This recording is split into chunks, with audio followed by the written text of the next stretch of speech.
Hola, buena tarde. Mi nombre es Martín González Lara. Estudio Derecho en la Universidad Virtual del Estado de Guanajuato, con número de matrícula 22022-627. Curso el módulo de Derecho Procesal Penal del reto 1, llamado ¿Cuáles fueron los antecedentes latinoamericanos de la Reforma Constitucional Mexicana? Mi asesor es el licenciado Marco Eduardo Padilla Martínez. La fecha de hoy es el 5 de julio del año 2024. En base a la lectura denominada Revolución en el Proceso Penal Latinoamericano, publicado por el Centro de Estudios de Justicia de las Américas, del autor Máximo Langer, expongo los antecedentes latinoamericanos de la Reforma Constitucional Mexicana, contestando las 3 preguntas que a continuación desarrollo y elaboro el siguiente video. Pregunta número 1. Dice, ¿a qué se refiere el autor cuando afirma que las reformas en materia de justicia penal se difundieron desde la periferia? El autor refiere a que la mayoría de las descripciones y teorías sobre trasplantes legales y la difusión de leyes, normas y políticas públicas a través de países enfatizan 2 modos diferentes mediante los cuales la difusión puede ocurrir. El primero de ellos,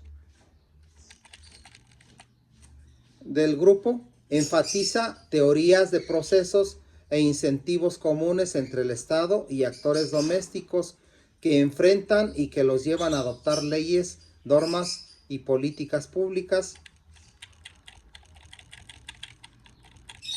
Un segundo grupo es la discrecionalidad geográfica y señalan que las leyes, normas y políticas públicas se difunden desde los países centrales o periféricos u otros países centrales que tienen más recursos para tomar el primer paso en una cierta dirección, lo cual puede tener efectos de dependencia del camino tomado y efecto de redes sobre otros países. La discrecionalidad geográfica de este proceso de difusión puede ocurrir de difusión horizontal o semi-horizontal desde la periferia y difusión triangular desde la periferia.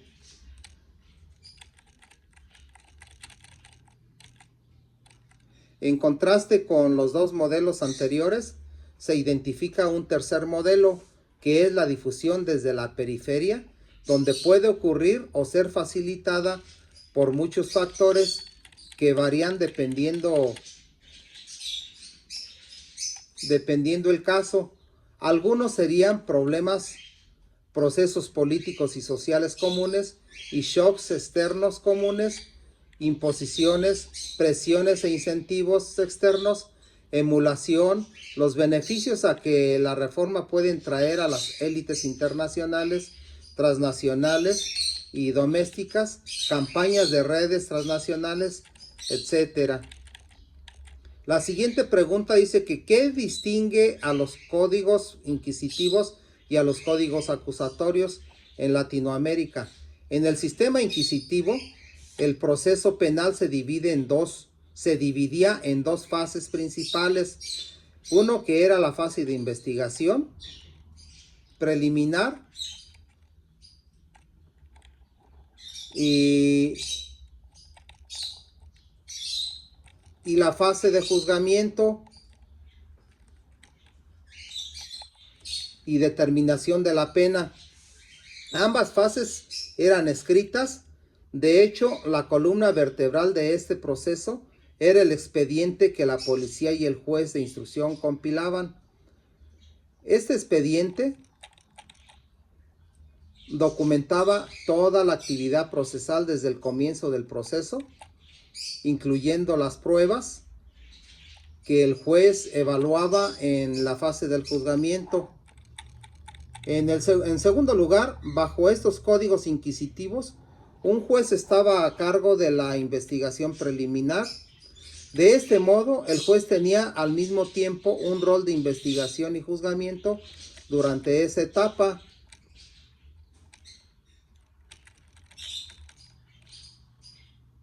La investigación preliminar era de naturaleza muy inquisitiva, era secreta para el imputado y su abogado, al menos hasta cierto momento predeterminado, y los derechos del imputado eran muy limitados durante esta fase.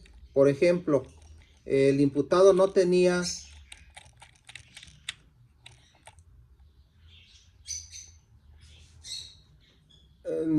derecho a estar presente durante la recolección de elementos de prueba o a conocer la imputación en su contra antes de ser interrogado por el juez de instrucción. Además, con limitadas excepciones, la prisión preventiva del imputado era obligatoria. Tampoco había discrecionalidad fiscal, lo cual significaba que, en teoría, cada vez que la policía o el juez sabían sobre un posible delito, debían iniciar el proceso penal sin poder considerar la gravedad del delito o las características del imputado. Finalmente, el juez estaba a cargo de las fases de investigación preliminar y juzgamiento. Las fases de juzgamiento eran de naturaleza acusatoria. Por ejemplo, en un número de jurisdicciones había un fiscal que debía formular la acusación contra el imputado. Este último y su defensor también tenían pleno acceso al expediente y podían requerir la recolección de pruebas. En esta fase, sin embargo, el juzgamiento también era muy inquisitivo, ya que era predominantemente escrito, de hecho, secreto para la ciudadanía, y no incluía jurado. Además, el juez de sentencia podía decidir el caso basándose en los elementos de prueba recogidos en el expediente, que había sido recolectado en un modo no acusatorio durante la fase de investigación preliminar. Históricamente se permitía la tortura para obtener confesiones.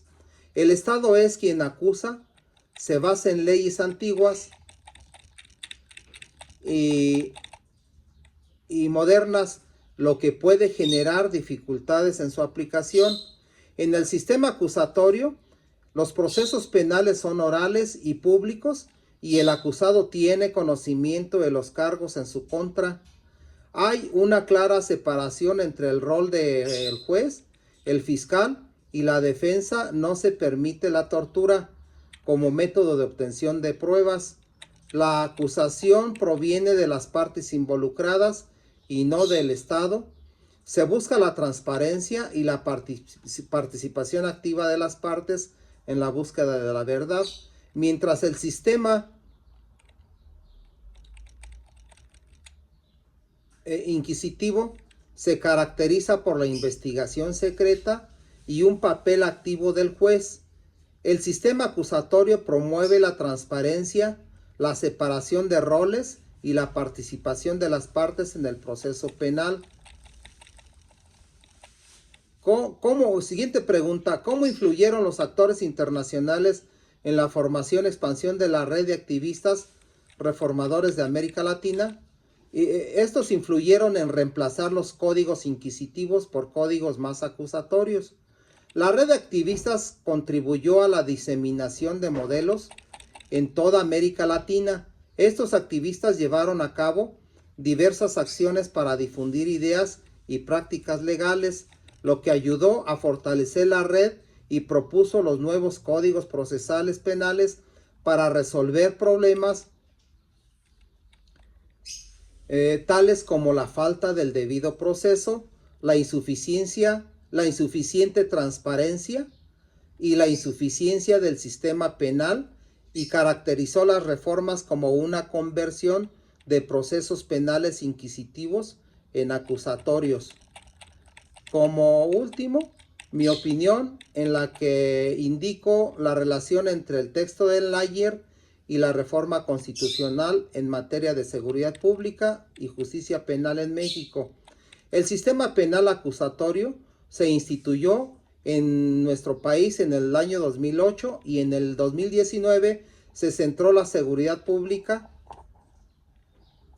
El objetivo principal de ambas reformas fue mejorar el sistema judicial mexicano y garantizar los derechos humanos de los ciudadanos.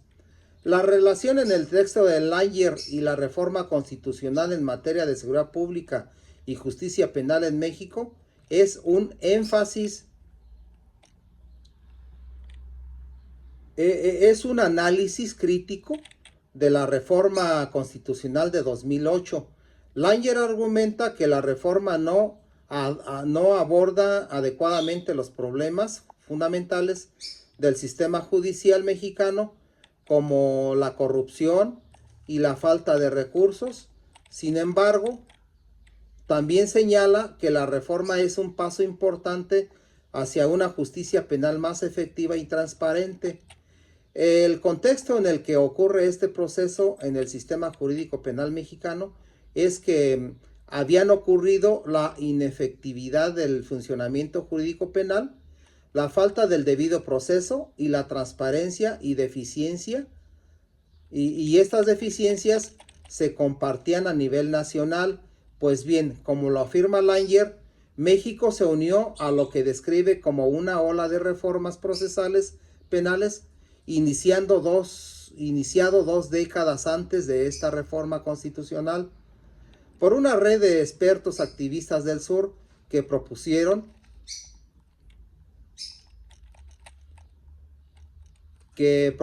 reformas que, aunque no idénticas, incluyeron de manera general la práctica de juicios orales y públicos, la introducción o el fortalecimiento del Ministerio Fiscal y la decisión de poner a la Fiscalía en lugar del juez a cargo de la investigación preliminar, además de introducir los juicios orales y delimitar mucho más las funciones de las fiscalías y de los órganos jurisdiccionales. Otros cambios consistieron en dar más derechos a los imputados frente a la policía y durante la investigación preliminar introducir el principio de discreción fiscal, permitir mecanismos de negociación y resolución alternativa de conflictos y expandir el rol y la protección de la víctima en un proceso penal, así como un modelo de reinserción social y judicialización de la ejecución de sanciones penales.